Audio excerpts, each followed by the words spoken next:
and child protective services, and they won't give them back to their loving families because they're making money.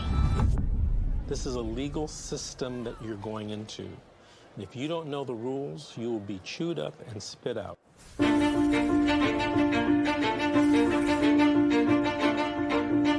If I could say anything to a mother who just got their children detained, you're in a crisis. Yeah. Life feels like it's over. The most important thing is regaining custody of your children. The child welfare system at its core is designed to protect children who need protection.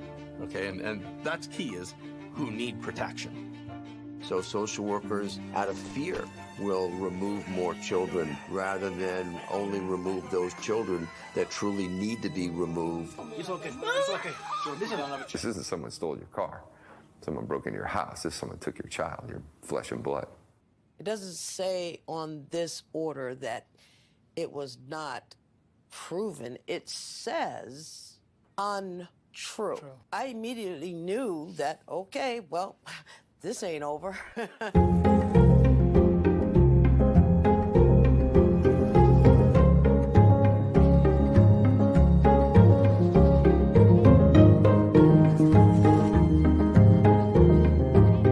Were there signs there? Were there no signs? Did I miss them? Did I catch them? At this point, I honestly don't know. Families only get a finite amount of time to reunify. I came into this field to help families, not destroy them. The difference between the criminal system and the child welfare system is substantial. You have more rights as a criminal than you do as a parent.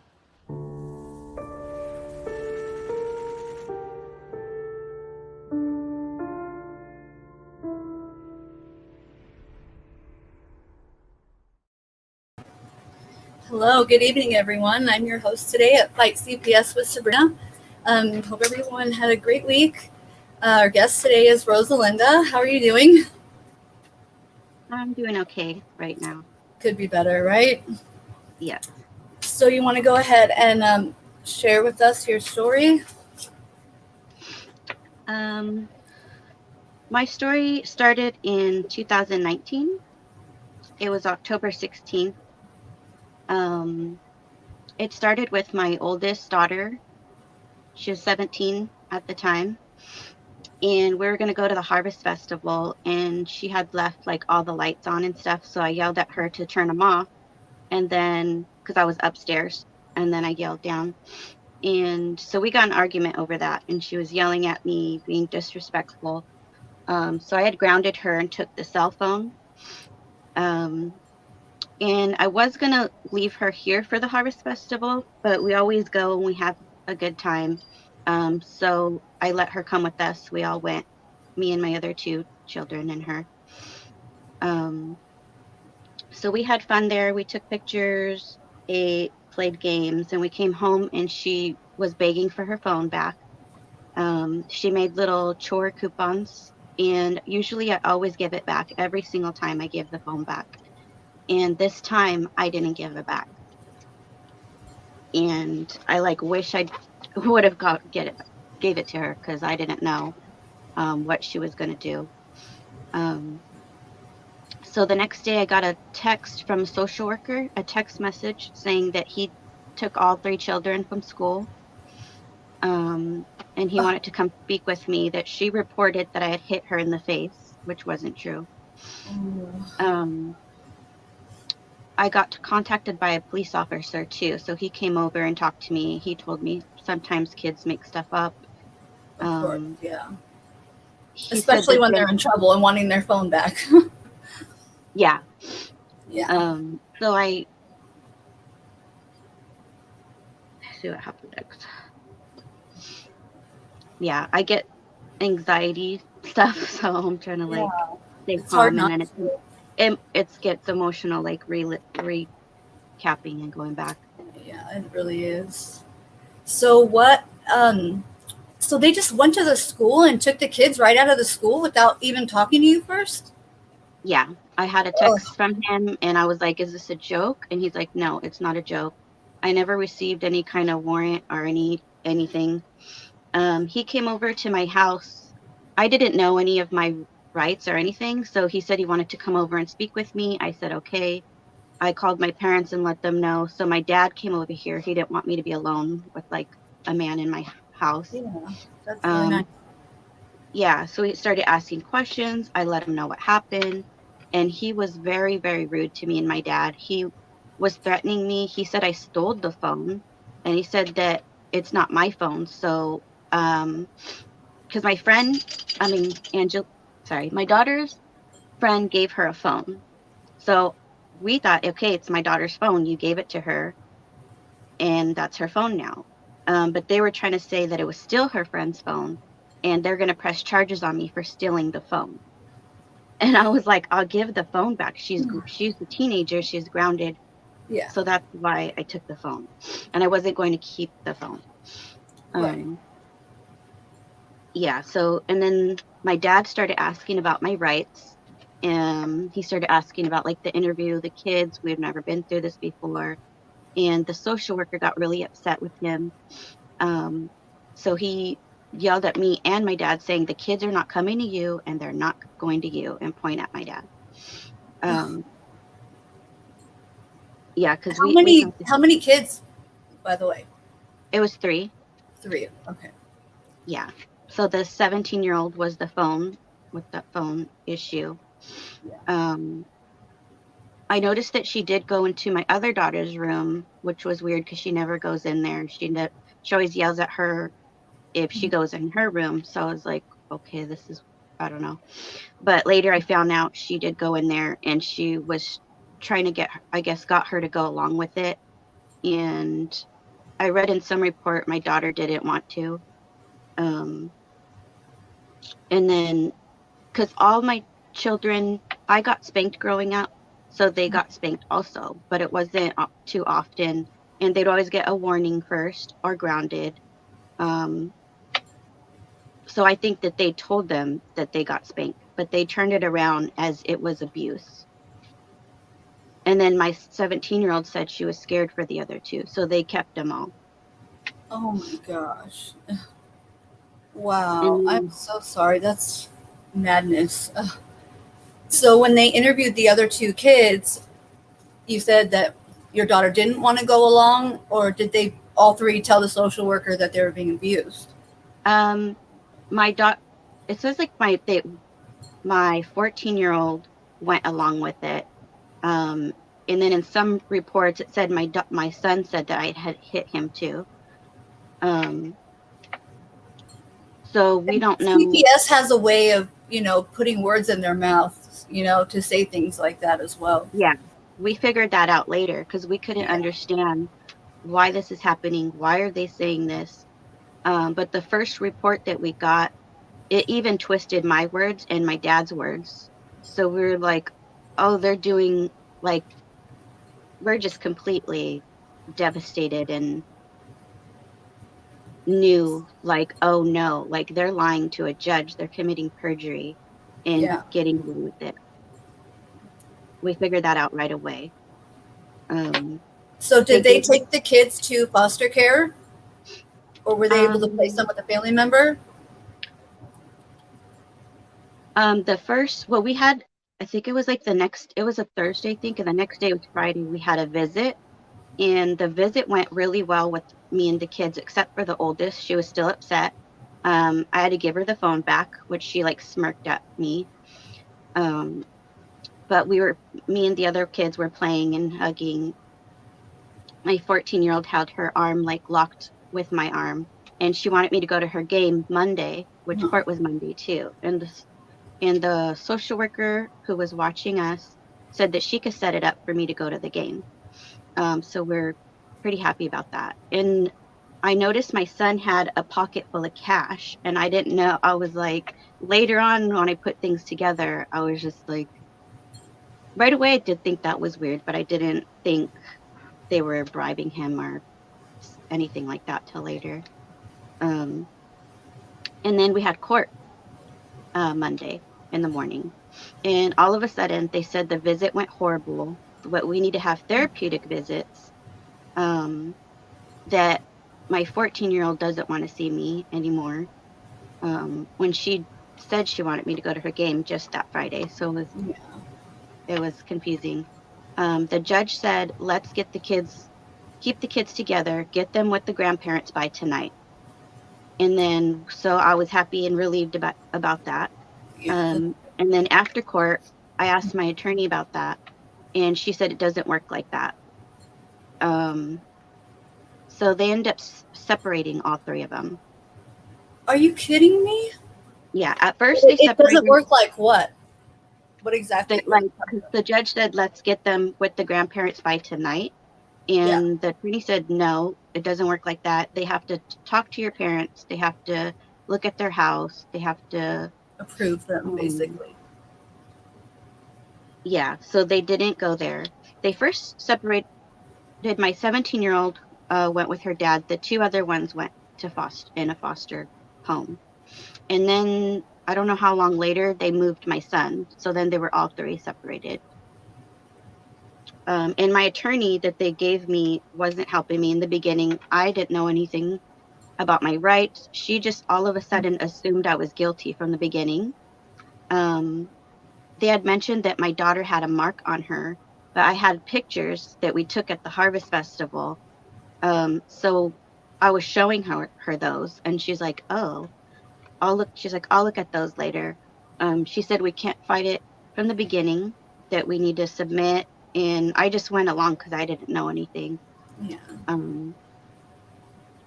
Yeah. So she basically, the whole first part of it set me up to like fail, and I should have fought it from the beginning. Yeah. So the kids didn't go with the grandparents. They gave me classes to do, therapy. So I got signed up for all of that. And then I think the next court date, I think I get confused. There's so many different court dates and stuff, but I did complete everything. I completed everything, and I did more on my own. I found other parenting classes.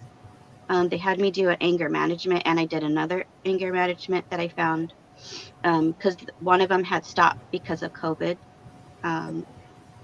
So I started a different one, and then that other one resumed. So I was doing both.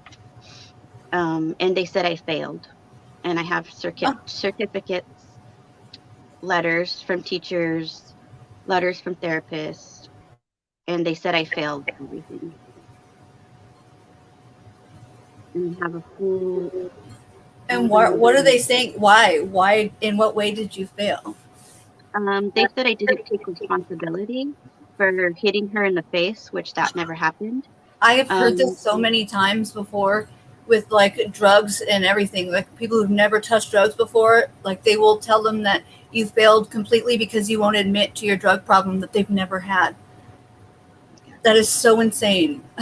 Yeah, it's ridiculous. And I did, like, in parenting, I seen like little like mistakes that I had made, and I told them, like, anything that happened, like I was having arguments with my teenager, her grades were going down, she wasn't doing her chores, she was having problems with her boyfriend, her friends, and then of course I was yelling at her to clean the room. And I did tell them, like, there was mistakes that I'd made, like maybe I could have helped her with stuff or not been so harsh on her, yelling at her, grounding her and all that. But no, they wanted a clear, forced confession, which I couldn't do. Like, I even thought about, I was like, oh, if I just say that, and I'm like, I can't do it. No. There's no way. I never abused my children. I cannot say that I did. Wow. That is so crazy. Like, there was, I mean, if you hit her in the face and the next day CPS is involved, I mean, it's pretty clear. It's pretty obvious, you know? So that's just craziness. And so they're saying that you failed because you will not admit. So what do they want you to do at this point? Like, what are they saying after that to do? They made me do like psychological evaluations too, which I did one with the psychologist. here, and they said that she was unprofessional, and she's been doing this for over like 25 years. And I Yes. was just like blown They away. like to do that if it's not one of their people that they can control. Yeah. Yeah. And then so I did one from theirs, and he said there was no diagnosis, which they use against me, saying that there's nothing that can help me because I don't have anything to like work on, I guess. That, and then when they spoke to one of my therapists, they're like, is she going, basically like, am I ever going to confess? And she's like, if she didn't do it, she's not going to say that she did. And they're like, no further questions. Like, just basically saying like, I'm not going to confess, so they can't help me. They seized my services, even though I completed everything. Oh my Lord. So there's no more services anymore? No. And I kept doing stuff on my own. I'm still doing therapy. If I find a class, I'll do it. With my 8-year-old son, they finally started visits with us. I don't know how long after that first court date. It was only like an hour, I think. It might have been an hour to 3, because at one point I did have an hour visit, so I don't know if it was 1 or 3. And those were going well. All of a sudden, the COVID hit, so they made us do Zoom, and he hated Zoom with everybody, therapists, teachers, anybody at all. He hated Zoom, and they would tell me that in text messages and stuff like that, but in the report, it only says he hates the visits with his mom, and it doesn't mention anything else. But I have screenshots of us him smiling, and we would hug each other. Very smart. Good for you. Yeah, so we're having a good time. We're doing our visit. And then all of a sudden, the social worker messages me and says she has great news, that they're moving my son 2 hours away from here. So they placed him in a foster home 2 hours away. They kept us on Zoom, and when everybody went back to in-person, they kept us on Zoom. They didn't let me have in-person with him. And they kept saying he doesn't like visits with his mom. So they cut our hours with Zoom. And I didn't know the lady who was watching us on Zoom was actually the foster parent social worker to help them adopt him and keep him. So she was very, very rude. She would threaten to stop our visits. I had to try to encourage my son to do the next visit. And she's like, I'm going to stop the visit right now if you encourage him. And there was another one. I had his favorite stuffed animal behind me, and she threatened to stop it if I don't move the stuffed animal. Because they try to say, I have it like right here. It's little stuffed animal that my son loves. And I try to give it to him, but they sent it back to me. They put it in the report that I was trying to give my son inappropriate things. Because they said it wasn't age appropriate.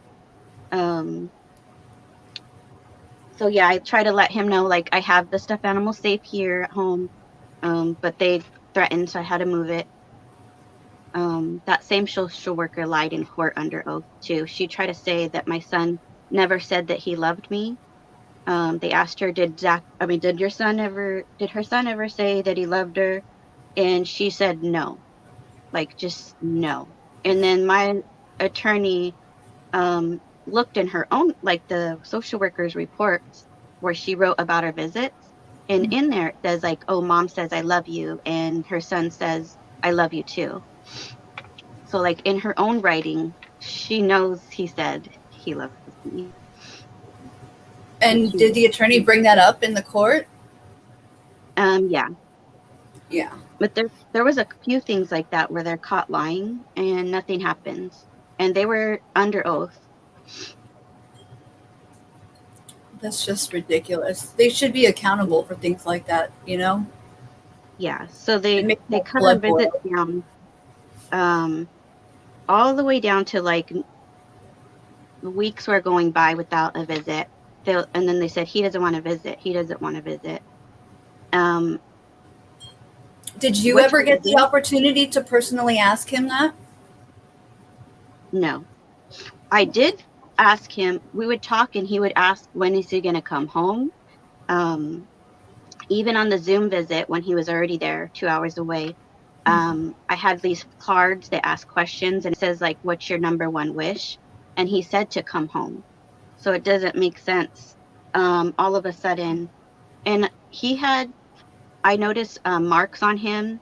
There was little cuts on him, bruises. He had a black eye in this, where he's at, bug bites. He had sunburn all over his body. Oh my goodness.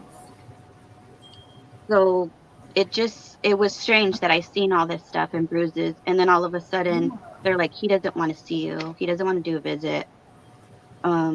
So they Did you bring this to your lawyer's attention? Yeah.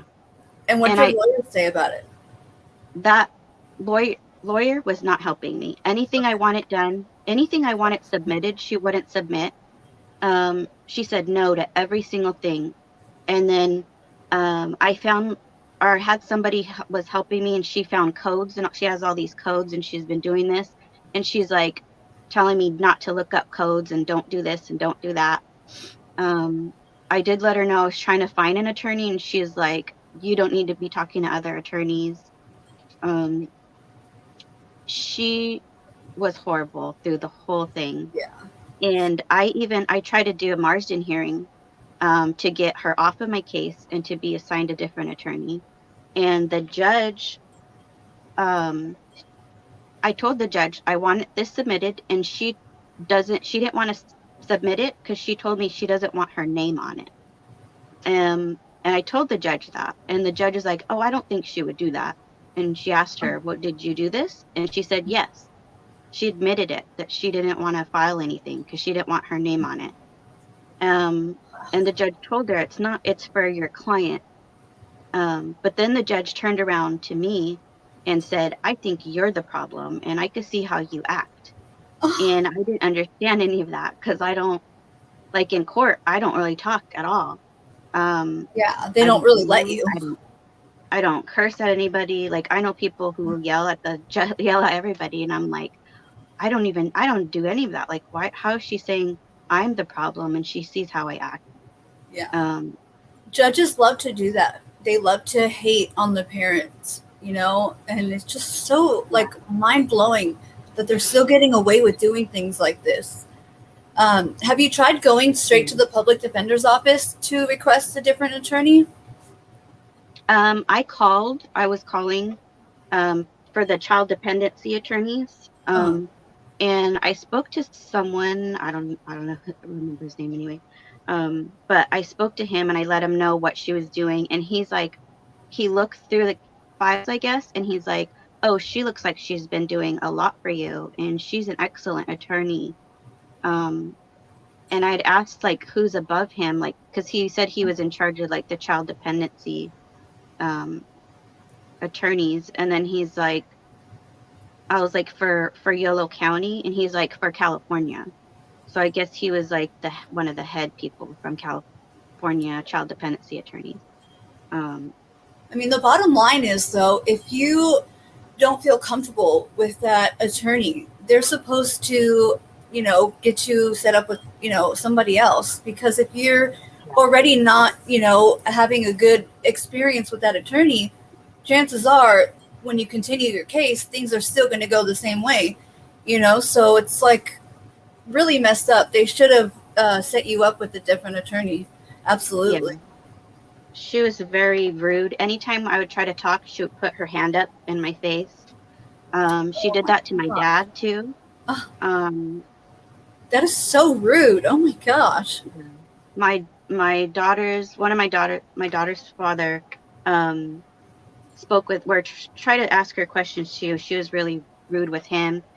So it was like everybody who was around me who met her was like, oh my God.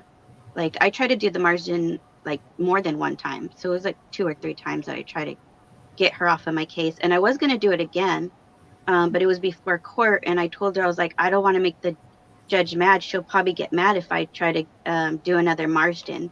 And she's like, yeah, she will. And she started laughing at me. And I was just like, oh.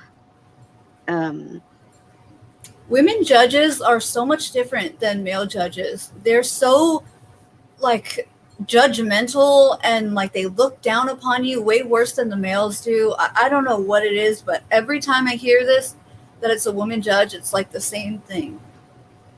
Yeah, I noticed that with her. And then after I realized, I try to keep asking my attorney, like, can we switch judges? I want to switch judges. What can we do? And they're like, no, we can't do that. We can't do that. Anything I ask, they're like, no, we can't do that.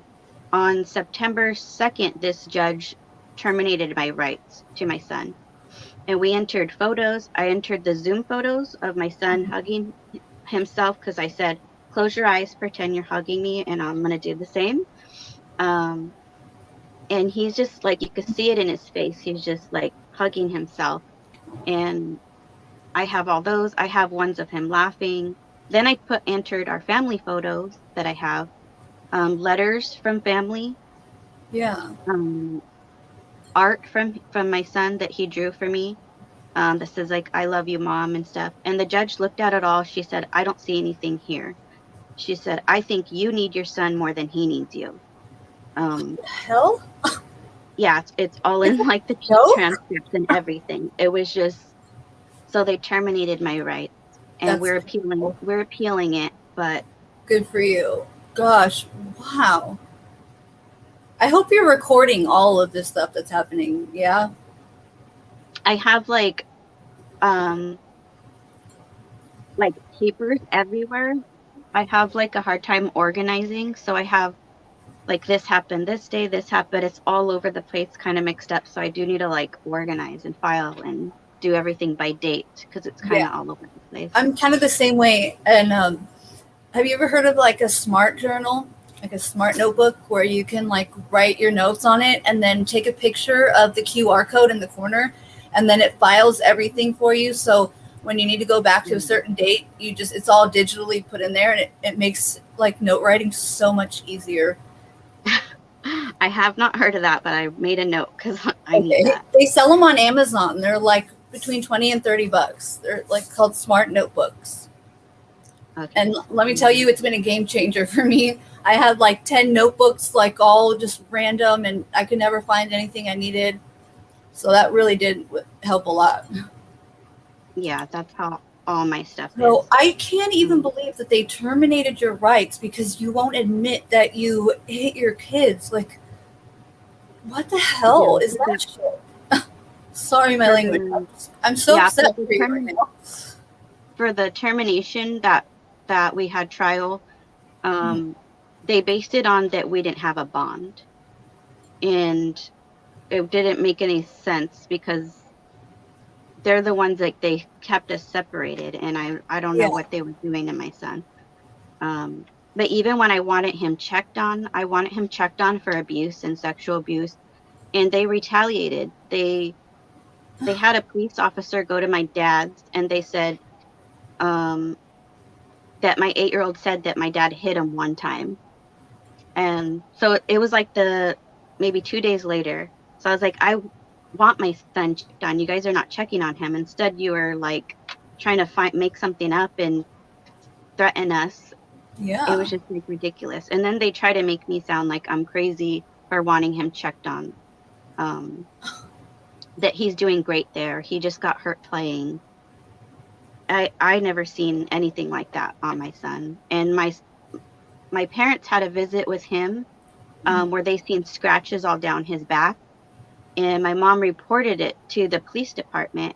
And then all of a sudden they stopped their visits. Oh, so they like retaliate. It's horrible.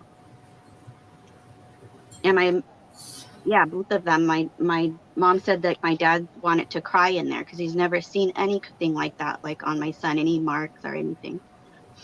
Huh. You know, if it was the other way around and he had marks when he was with you, it would be all hell let loose, you know? Yeah, any kind of anything they would use against me. They constantly lied in the reports, twisted things. It was just horrible. That's what they do. It's so wrong. So they terminated your rights with your son. What about the other two?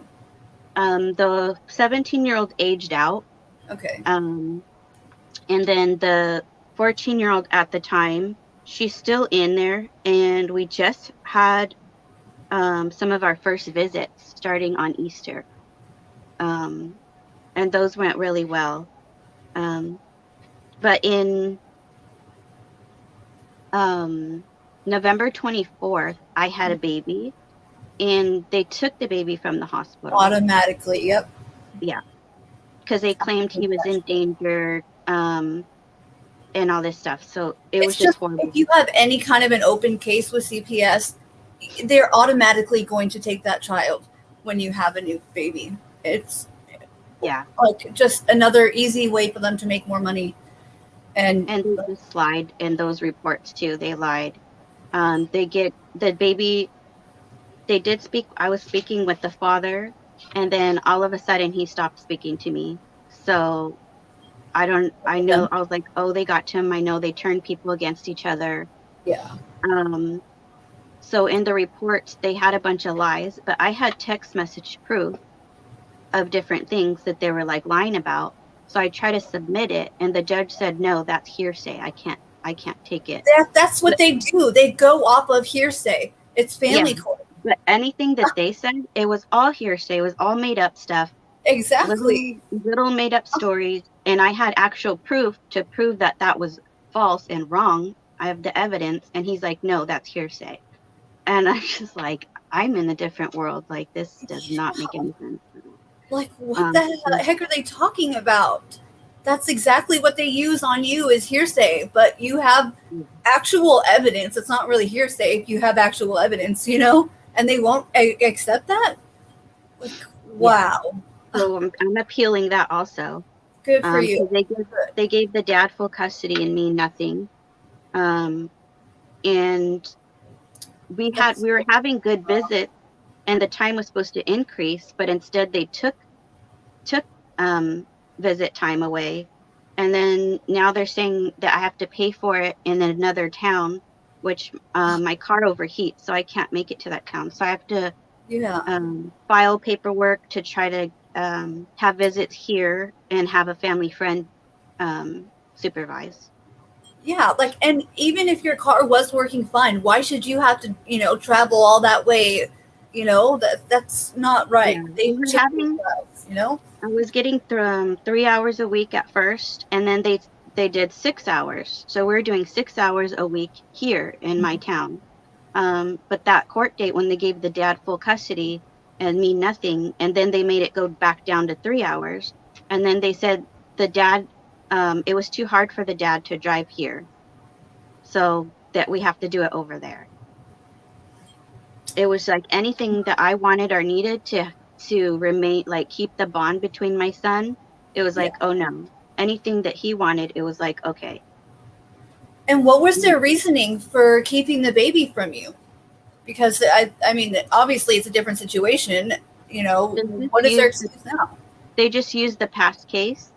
They kept saying that it's dangerous. It's dangerous for this tiny baby to be around me.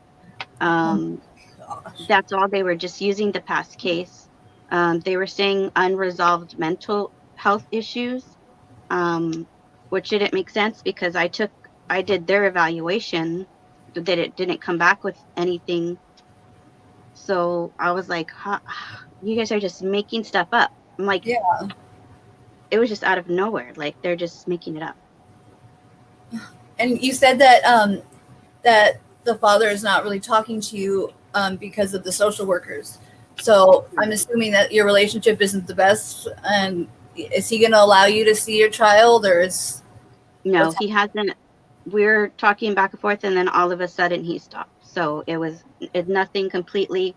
To be honest, they probably threatened him and told him that if he allowed you to, be around the child, or if he was in contact with you, that they would take the kid from him. That's what I hear. But there was also stuff in there they said he said. So I was like, are you making up stuff? Like, how could you make up stuff?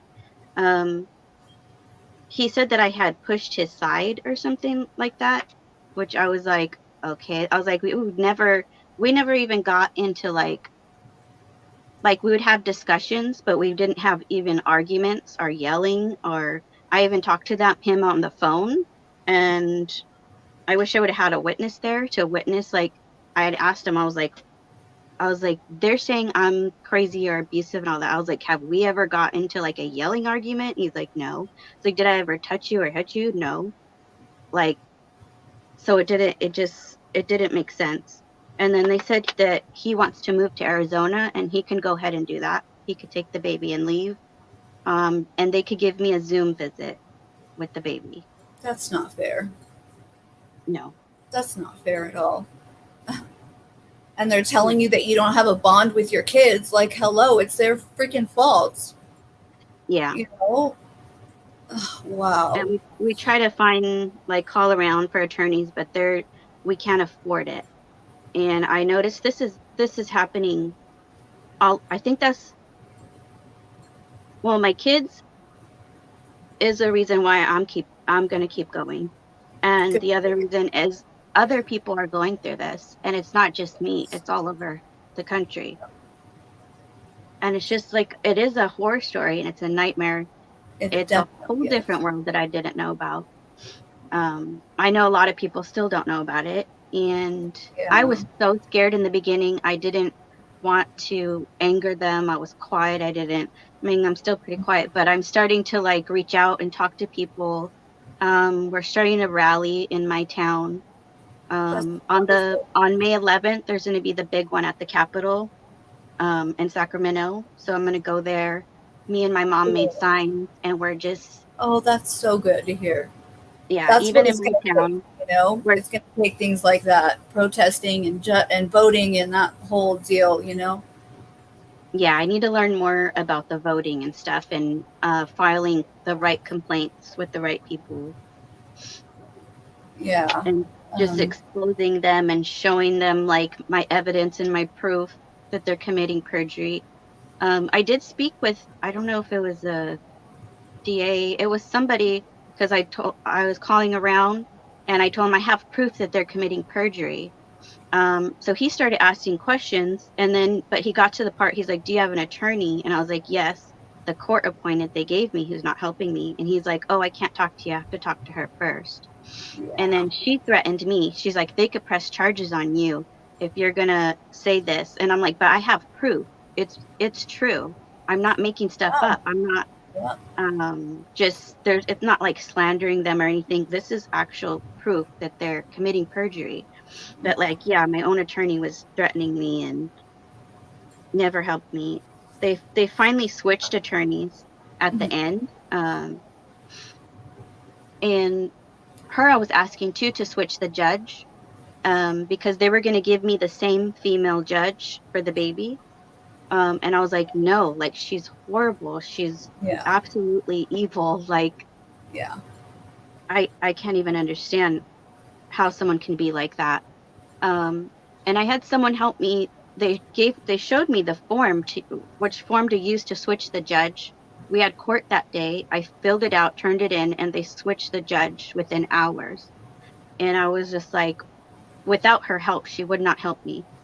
And then she's like, oh, well, they switched judges. And I was like, yeah, because I filled out the form. It doesn't make sense. She should have told me, like, oh, this is the form to use. Or she just didn't want to help me at all. Doesn't sound like it. Yeah. Yeah. Have you tried looking into, like, advocates? I try to call around to different things, but different ones are for... like abused women. There's some, I haven't found one that can help me in my case. There's people that are helping me. That's wonderful. That's so really good. I'm not in it completely alone. Did your 17-year-old who turned of age, did she ever come back home? No, she's still sticking with her story. And my parents said that she's been around my parents. They went on like vacations and stuff, and they said she was having like an attitude, and she's saying she wants to be a social worker. And so Oh I my know God. they got to her. Yeah, but I guess like later we found out she was looking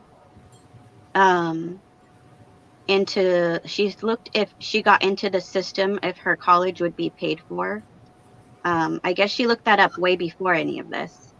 And it comes across in the interviews with her. It's like all she's talking about is school and being stressed with school and this and that and her grades and tests, and she's not talking about her brother and sister and how she like is stressed about them or misses them or worried about none of that. It's just all about her school. So she's always kind of been like that. It sounds like you definitely need a really good level-headed attorney, because everything you're saying, it's just like, it doesn't make any sense how they could take your kids from you, including your new baby, over something like this, and everything you're saying, like with the proof that you have and the screenshots and, how she's talking about school and all that, like a good attorney would have been able to like get this shown in court and get this all dismissed, because this is like just not right. It's just no proof of anything. I have, evidence and proof, photos, text messages, emails, and it's like they don't care, they don't want to see it. So it doesn't make any sense. And the hearing with the 3 kids, we had hired an attorney because he said, he wants to help, like the attorney's not doing anything, the other one's not doing anything, he's going to be there and do this and that. Well, he went into that courtroom without us going in there. So he was in there talking with them, and I was like, why? I'm supposed to be in there if they're talking about my case. All of a sudden he came out and he's like, oh, they're going to give you a plan to do, just do the plan. He's like, we don't want to fight it. He said, if you fight it, the DA is going to come after you and press charges. They're going to come down hard on you if you fight it. He said the kids will come home on May 4th, 2020. He's like, look, it's on the paper. It says return date, May 4th, 2020. He's like, the kids will come home. He's like, just do whatever they say. You don't want to fight it. So I freaked out. My parents were there, and I had 2 friends there also who heard this from him. So I was freaking out, under stress, under duress, under like just thinking, believing him. So I submitted. We didn't contest it. We didn't fight it. So she said all the findings, the judge, that same female judge, said all the findings are true. She found all of it to be true. Wow. And you paid for this lawyer? Like this was a private lawyer? Yeah. Oh. Yeah, it was horrible. And then I tried to contact him later. I was like, I don't know what that is. Like, can you explain to me what happened? Like, I was like, I want to take back my signature. I don't know what that paper was. I'm like, you told me the DA is going to come after me. Like, I was scared, and you were like lying to me. He was lying to me. He said that, if I fought it, they would come after me. So I went along. But then a few days later, it said that they were going to press charges on me. So I was like, you lied to me. Yeah. You scared me. And I believe because we didn't fight it, and that judge said, oh, all this is true, that was a reason why they can be like, oh, we should press charges. With my case, the investigative worker, before I even went into a courtroom at all, she told me that there was like 38 allegations against me that were all hearsay, right? Everything that my 4-year-old daughter at the time supposedly said. And my daughter came out and told them the day before court that, oh, Nana made me lie. So she said that they're dismissing all of that. And the only thing that was left was my mom had said something about domestic violence, which we never had. But they told me that if I don't agree with the domestic violence and just sign for it, that they're going to put my daughter on the stand and bring back all the allegations And what kind of mother would I be to allow my daughter to go on the stand? And so, yeah, I definitely understand that. Like, they scare you and tell you some really awful things to get their way. And it's just ridiculous, you know? Yeah. And then when I try to ask them for help after that, he's like, you need to pay me more money if you want me to help you. Because I told him I want to rescind my signature. I want to go back to court. I want to go to trial. I want to appeal if we lose that. He's like, you need to pay me more money. And I was like, we don't have any more. I at least want to like fix what you did. And then so after that, I didn't have an attorney. I didn't even have the old attorney. It was like months before the next court date. And I tried to talk to that attorney. She's like, no, I can't talk to you. I'm not your attorney right now. So it was like no one could help me. No one could do anything or try to fight it or appeal that court date. Because I know you only have a certain amount of time. So it didn't make sense. I'm like, how can I fix this or fight it when I don't have an attorney? And we have limited time. And how long was it from when they took your newborn to when they actually gave full custody to dad? I think it was a few months maybe, or less than that. Wow. And so they told you that it doesn't matter now, that they're just going to go off of your past stuff and there's nothing you can do about it? Yeah. And then my attorney, the new one that they gave me, it seemed like she did make a good point in court, because they were trying to use mental health, which she's like, they're not allowed to do that. Can't use mental health against you. She was mentioning that in court. They like to bring up mental health because whenever there's any kind of mental health, they get all kinds of grants and extra funding. So it's kind of a common thing. Yeah. Yeah. So and then they're just using the past. She said they can't use the old case against you, but they were. She just told me for the appeal, it might be good for the appeal, that I might win the appeal. But I don't know how long that's going to take. Like, do they have a court date set up already for your appeal? No. Even with the termination, he had to apply for like extension or something like that.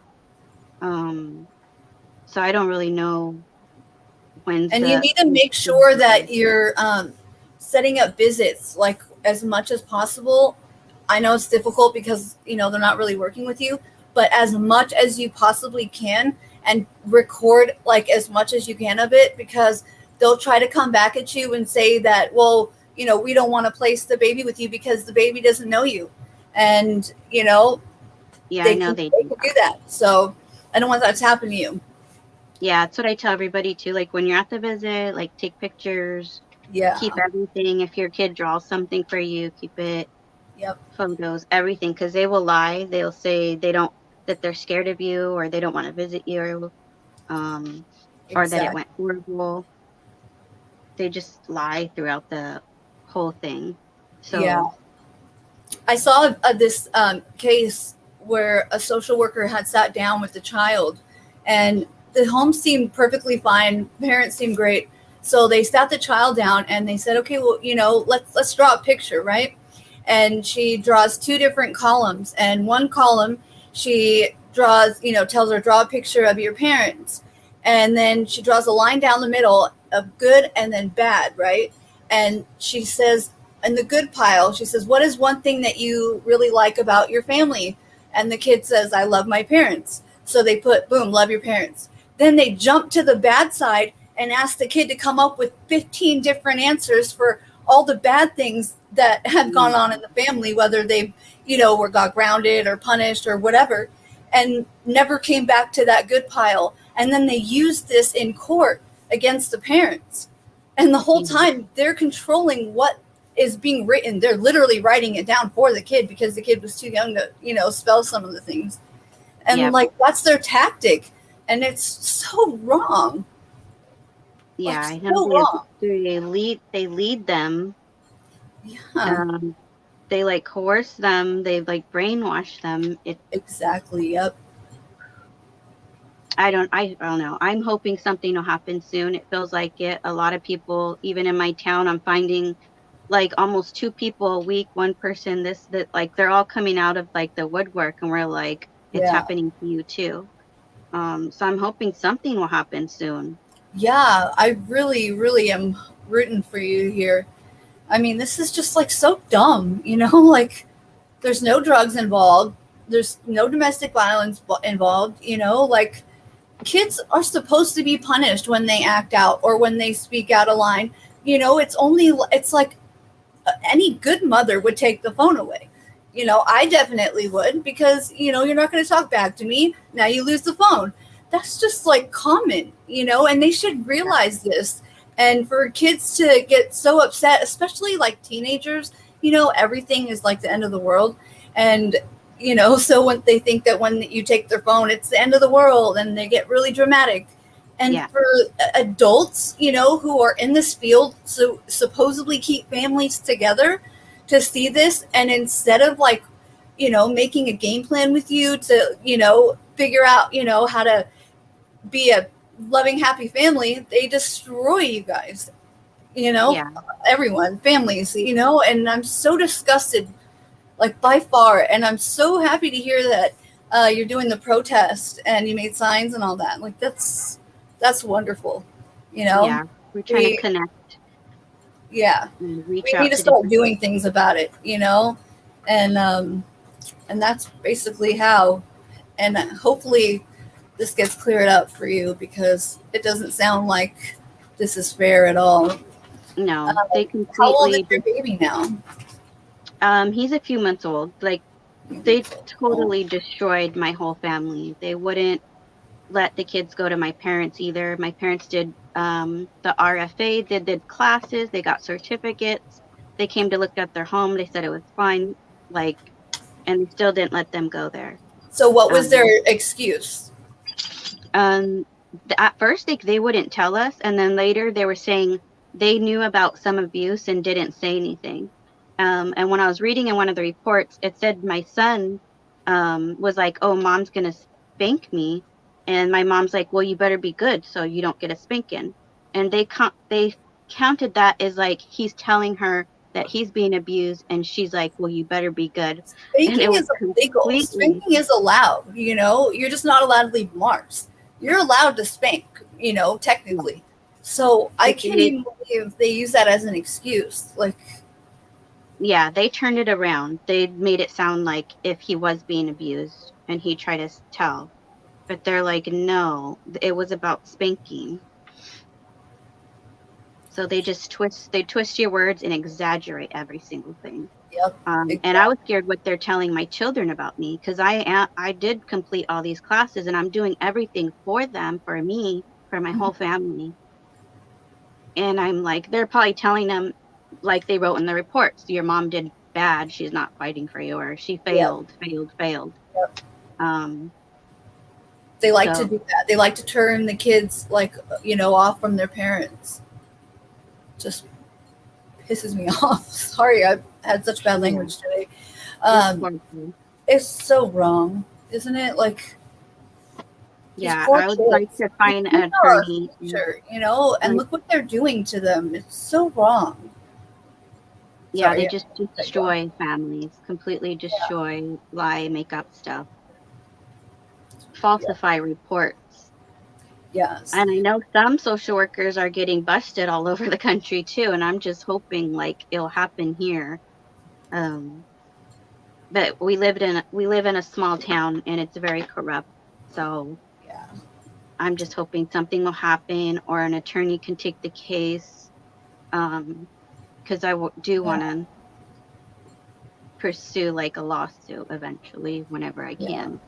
You know, I'm kind of in the same boat as you. Like, I can't really afford an attorney either. And I was friends with this woman. She was so wonderful. She was a psychiatrist for children. And she told me to go to the college and see if I can get somebody in the law department to help take my case. So I don't know if maybe you can use that too. It's so difficult, isn't it? Like, everything is money. And Yeah, I called the college legal department. I guess I just got to keep calling around. Maybe I called the wrong place, but they're like, no, we don't help with that. Like they help with other stuff, but not child dependency. So many don't help with child dependency. They don't want to, with CPS, they don't want to touch it. Ugh, I don't blame them really, but we need someone. We need somebody to help, because you can't. I saw one of the comments a little bit ago, like you cannot fight them without an attorney. You just can't. They won't even allow it. And even then, they only allow certain attorneys in those courtrooms, Yeah. So there's a, because I'm in Yolo County, and there's a Facebook group, Yolo County, Sacramento, Northern California Families United. So if anybody's in Northern California, they could go to that group. Okay, I'll check that out too. I'm in South County, but I'll definitely check that out. Yeah, and we're just try to help each other. Yeah. Through this, and try to do the rallies here. We're trying to do it every Thursday in Yolo County at the courthouse. That's awesome. That's and really then May 11th in Sacramento at the Capitol is supposed to be like the bigger one. So I'm happy that I can go to that because I thought I wasn't going to be able to, but. Yeah, that's wonderful. That's really great. Proud of you. That's awesome. Thank you. Is there anything else you want to add? We're coming up on time here. Is there anything that you might want to say to your kids if they hear this later, or anything you feel that you want to say? Yeah, I'm like, I get emotional, but yeah, I did do this also because I know we have court dates coming up and a lot of stuff coming up. And I'm like, if anything happens to me, I do want them to know that I've been fighting for them for day one, doing everything that they told me, completed everything.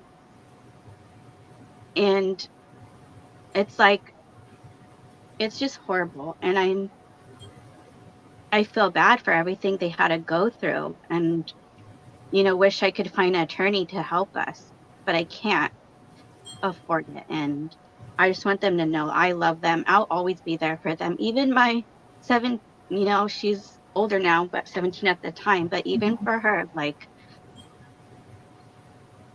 understand when I was a teenager too, going through stuff. So it's like, I had to forgive her and know that she's just a kid going through that, and having these professional older people, lie to her, put stuff in her head, with all of them, trying to turn them against me, and it's not their fault.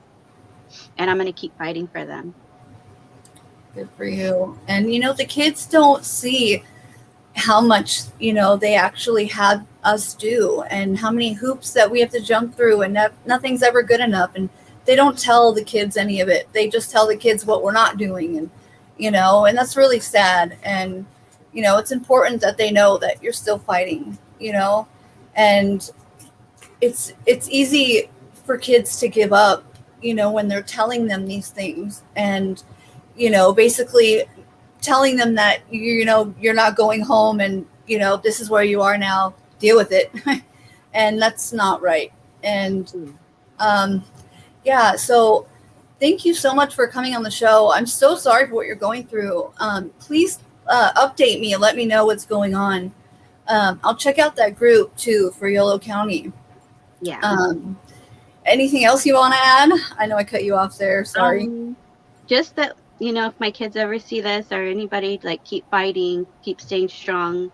I love, always love my kids and be there. This will always be their home. So no matter what, they can always come back when they're old enough and not being trapped in.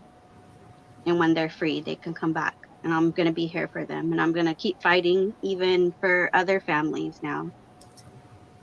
That's awesome. Really awesome. Thank you so much for coming on and sharing your story. It's really important, for us to share it and see that we're not alone. And, maybe somebody can learn something off of what you're going through to change, a situation that they're dealing with. So thank you so much. Yeah, please update us and let us know. I'm keeping you in my prayers, and I wish you the best. Thank you. Try to have a great weekend, and I'll see you guys all next week. Okay, This is thank Fight you. CPS with Sabrina, and I will talk to you later. Bye.